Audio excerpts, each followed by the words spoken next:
Bulletin کے آغاز میں خبر آپ کو دیں کہ کراچی میں لیاقت آباد اور غریب آباد میں بجلی کی طویل لوڈ شیڈنگ کے خلاف عوام کا احتجاج جاری ہے۔ غریب آباد میں مکینوں کی بڑی تعداد سڑک پر نکل آئی ہے۔ مشتعل مظاہرین نے رکاوٹیں کھڑی کر دی ہیں جبکہ مین شاہراہ پاکستان بند کر دی ہے۔ سڑک پر ٹائر نظر آتش اور حسن اسکوائر سے لیاقت آباد 10 نمبر سے حسن کو جانے والی سڑک بند کر دی گئی ہے۔ مزید تفصیلات جانیں گے سالک شاہ سے۔ کہیے گا سالک، کیا اپڈیٹس ہیں؟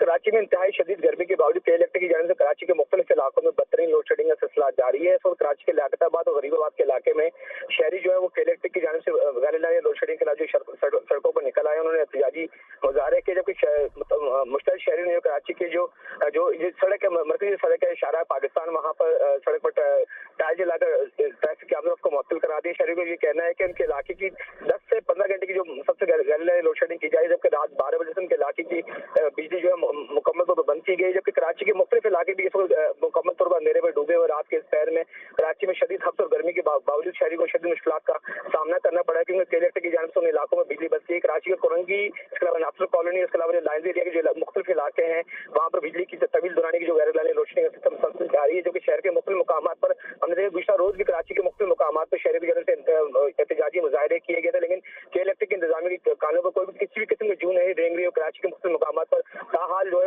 غیر اعلانیہ روشنی کا سسٹم مسلسل جاری ہے، شہری کو شدید مشکلات کا سامنا کرنا پڑ رہا ہے۔ بہت شکریہ اپڈیٹ کرنے کے لیے سالک۔ قائم مقام chief justice Lahore high court Shujaat Ali Khan نے بطور جج تاریخ رقم کر دی ہے۔ جسٹس شجاعت علی خان کے 91% فیصلوں کو سپریم کورٹ درست قرار دے چکی ہے۔ جسٹس شجاعت علی خان کے فیصلوں کے خلاف سپریم کورٹ میں 809 اپیلیں دائر ہوئی ہیں۔ سپریم کورٹ نے جسٹس شجاعت علی خان کے 466 فیصلوں کو درست قرار دے دیا ہے۔ 295 کیسز اس وقت زیر التوا ہیں۔ قائم مقام chief justice Lahore high court Shujaat Ali Khan نے بطور جج تاریخ رقم کر دی۔ جسٹس شجاعت علی خان کے 91% فیصلوں کو سپریم کورٹ درست قرار دے چکی ہے۔ وزیراعظم شہباز شریف نے اپوزیشن کو پھر مذاکرات کی دعوت دے دی ہے۔ قومی اسمبلی میں اظہار خیال کرتے ہوئے انہوں نے کہا ہے کہ میں کینسر کی بیماری میں مبتلا ہوں، پھر بھی قیدی وین میں عدالت کیا، کبھی جیل میں رویا نہیں۔ خواجہ آصف اور رانا ثناء اللہ کو زمین پر لٹایا گیا، گھر سے کھانا نہیں لانے دیا گیا، ادویات بند کر دی گئی۔ میری والدہ کا انتقال ہوا تو جیل میں تھا، آج بانی پی ٹی آئی کو مشکلات ہیں، میں یہاں اپنی تکلیف کا رونا نہیں رونا چاہتا۔ ہم نہیں چاہتے کہ ان کے ساتھ بھی ایسی زیادتی ہو جو ہمارے ساتھ ہوئی۔ میں پھر کہتا ہوں کہ آئیں آج بیٹھ کر بات کریں، معاملات کو حل کریں۔ وہ قومی اسمبلی میں اظہار خیال کر رہے تھے۔ میں آج پھر کہتا ہوں آئیں بیٹھ کے بات کریں اور بیٹھ کے معاملات کو طے کریں۔ میں یہاں پر اپنی ذاتی تکالیف کا رونا نہیں رونا چاہتا۔ ان کو پتہ ہے کہ وہ جو خطرناک قیدیوں کی گاڑی مجھے کیوں دی گئی تھی کہ میری کمر کو مکمل طور پر اس کو ضعف پہنچے۔ جناب اسپیکر، میں بھی کینسر سروائیور ہوں، میں نے تو کبھی جیل میں اس کا رونا نہیں ہوا۔ یہ خواجہ آصف صاحب بیٹھے ہیں، یہ رانا ثناء اللہ بیٹھے ہیں، ان کو زمینوں پر لٹایا گیا۔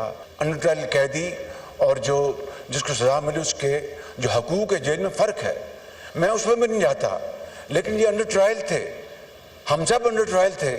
زمینوں پر لٹایا گیا، کھانا گھر سے نہیں لانے دیا گیا، دوائیاں بند کی گئیں۔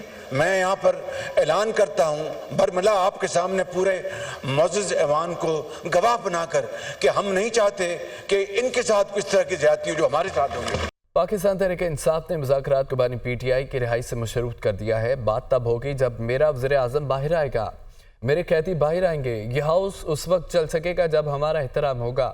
مفاہمت تب ہوگی جب آپ یاسمین راشد، محمود رشید اور دیگر کے ساتھ زیادتی کا احساس کریں گے۔